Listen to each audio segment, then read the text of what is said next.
Friends, good morning. আশা করছি তোমরা সবাই খুব ভালো আছো, আমিও ভালো আছি। তো এখন প্রায় 7টা বাজে। আমি ঘুম থেকে উঠে আজকে ফার্স্ট ব্লগটা করছি। আর তোমরা জানো যে প্রথম প্রথম যে কোনো কাজই সবার ভুল হয়, তোমরা আমার পাশে থেকো। তো সকাল সকাল বাড়ির মহিলাদের অনেক কাজ থাকে। তো এখন আমি মোটামুটি কাজ আমার হয়ে গেছে। এখন আমি রান্নাঘরে যাচ্ছি সকালের মেয়ের জন্য কিছু খাবার, বা আমিও কিছু খাবো, এগুলো করব। তো তোমরা আমার সঙ্গে থাকো এবং দেখতে থাকো আমার প্রথম ব্লগ। শেষ, স্নান টান করে এখন যাচ্ছি রান্না করে। 10টা বেজে গেছে, অনেক দেরি হয়ে গেল। এখন হ্যাঁ মাম্মা, ঠিক আছে নিয়ে যাও। এখন রান্না করেছি, কী কী রান্না করবো, বাজার এসে গেছে, তোমাদের সাথে সবটাই শেয়ার করবো। তোমরা আমার সঙ্গে থেকো। আজকে ঢ্যাঁড়স, করলা, আর ওই পাশে চিকেন রান্না হয়েছে। এই পাশে চিকেনটা ধুয়ে রেখেছি। এখন বাকিগুলো রেডি করে নিই, তারপরে তোমাদের সঙ্গে আবার দেখা হচ্ছে। হয়ে গেছে, দুটো নানে বসিয়ে দিয়েছি। একটাতে চিকেন, একটাতে বলে মিষ্টি কুমড়ো দিয়ে পুঁই শাক। আমার তো খুব পছন্দের। তোমাদের যদি কারো পছন্দ থাকে প্লিজ কমেন্ট করে জানাও। আমি তো মিষ্টি কুমড়ো দিয়ে পুঁই শাক খেতে খুব ভালোবাসি। আর জানোই তো বাচ্চারা সবজি খেতে একদম ভালোবাসে না, তো খেতেই হয়, জোর করে খাওয়াই, কিন্তু একদমই খেতে চায় না।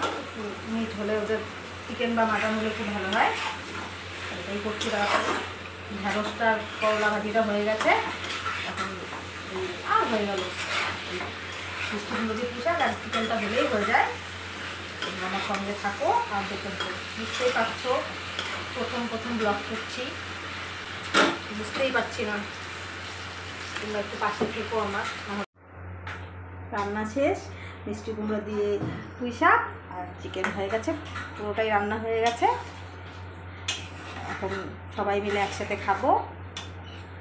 আমি ঘুমাবো। আর ঘুমাতে হয় না, এখন উঠতে হবে তো। উঠে যাও, উঠে যাও, রাত্রি হয়ে গেছে না, উঠে যাও। Good evening. আসো আসো আসো, সবাইকে হাই করো। হাই করো, বলো মা হাই করো। হাই। উঠে গেছে, এখন ঠান্ডা হয়ে গেছে, মেয়ে এখন খাবে। এখন আমি যাই মুখে নেবে কিছু করে দিয়ে খাইয়ে পড়তে বসাবো। আজকের মতো আমার এই নতুন ব্লগটি এখানেই শেষ করছি। তোমরা সবাই ভালো থেকো আর আমার পাশে থেকো, একটু সাপোর্ট করো। কী বলবো, তোমরা সবাই ভালো থেকো। নেক্সট আসছি আরেকটা নতুন ব্লগ নিয়ে।